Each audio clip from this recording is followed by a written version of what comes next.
Normal lang yan. Ito lang yung stop. Umanda rin yung compressor niyan. Bibirit siya.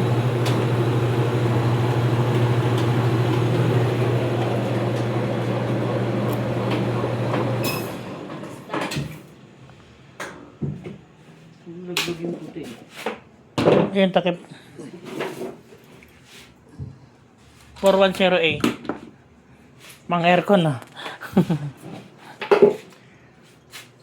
Madalas din kasi yung iba 404. Ang testing siguro niya pagka may naman ulit. Hindi ko kasi nag-click nung nakaraan nung kaya po inanong. Kahit walang laman yan, pwede nating paandarin yan. Palamigin ulit. Wala lang siyang karga. Wala siyang problema. Okay naman siya. Talon-talon na siya sa taas. Bakit yung tubo? Pagka Di, wala na kasing takip yung ano niya. Baka may leak dun eh. Oo, doon. Yung pinakita ko sa'yo. Pagka nagtimpla tayo ulit, bumalik ba talaga? Pag pinaayos mo to, Kasi nung parang may bumungis eh. Sabi ko, ano kaya yun? Hindi kayo may leak na naman. Yung pinakita tubig lang yun na paglinis mo siguro. Ayun, tingin mo. Parang may bumungis. Yung huli ko kasi Pero may powder ka pa. icing powder na expert na. Diyan meron. Umigas. Meron na sa pasok pala ito. Meron pala dyan. Meron sa mga pasok. Sayang ano namin, ice cream. Ang ganda nun. US talaga. Oo. Tinapon. Wala na eh. Di na daw gagamitin. Oh, yun. Surti nakabili. Pero ang karga nun 404, hindi 410A. Mga 404. Ano yung sabihin nun? Yung 404 kasi yung siyang replacement ng 410A kasi aalisin na yung 410A. Hindi base out din nila yung Siya yung pinaka DNR yung ano niya. Siya yung for environmental Kulang na isa. magkapares lang yun. Ba't kulang na isa? Kulang talaga ng isa yan. Wala doon sa dulo. Kumbaga sa gym, no? Parang pinipase out yung mga lumangan. Katulad ng maraming pinagpapalitan. Pero kasi kung nagagamit naman, Ito nga ba't ina-accept yan R32. mga bago na yan Flammable yan.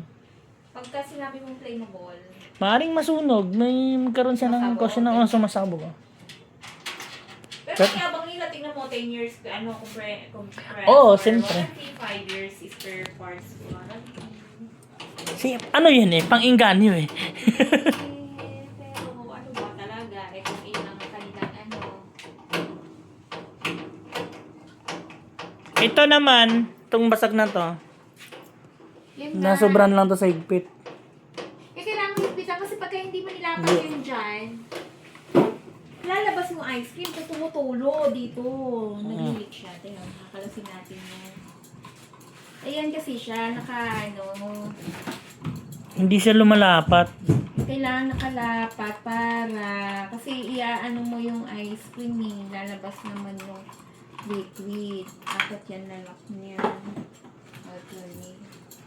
Makikita natin kung bakit siya hindi lumalapat. Dispareha siya eh. Sabi ko nga, baka yung nag-assemble yung mga kroko, hindi nila nailapat yung tube dun sa dulo. Kasi dapat yung Bakan mo din, baka bumagsak. Hindi naman babagsak na. Yung sa kuruha ko ng Jollibee, di ba yung ice cream doon ng machine? Ano yun pagka mag-opening ka, mag-closing ka, i-assemble yun. Ngayon nga, hindi na sila iba na yung kaya na-train ako before Self-serve. Oo, hindi na ako masyadong inorient yung pag ganito kasi alam ko na yun. Repressure na lang sa akin. Ayan. Ayan siya. So, Dito ayan, may dadan. lubricant na minsan pagka walang lubricant, nagli-leak. So, ayun yun. Ayan, hihugutin mo lang siya. Ito yung lilinisin. Ayun yung... Yung sabi ko nga, may dugtungan doon, baka hindi lang Ang ano kasi, evaporator kasi ang laman nito sa loob. Lumalamig. Ito yung pinapalamig. Sabi ko nga, baka hindi nila naisakto na ganyan. O, kaya nag-tendency, hindi lumapat. Hindi siya lumapat. Kaya na makikita mo kanina, hindi siya lapat. Yan. Kasi kailangan mo rin naman talagang higpitan. Yun nga, hindi talaga siya lapat. Hindi na siya lalapat kasi nga may crack na, di ba?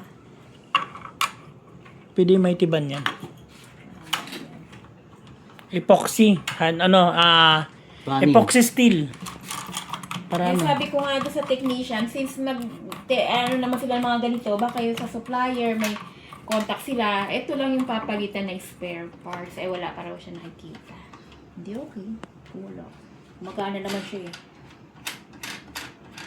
Pero pwedeng temporary ng epoxy steel. Para tumibay siya, ha? Kanin mas madikit. Kanin?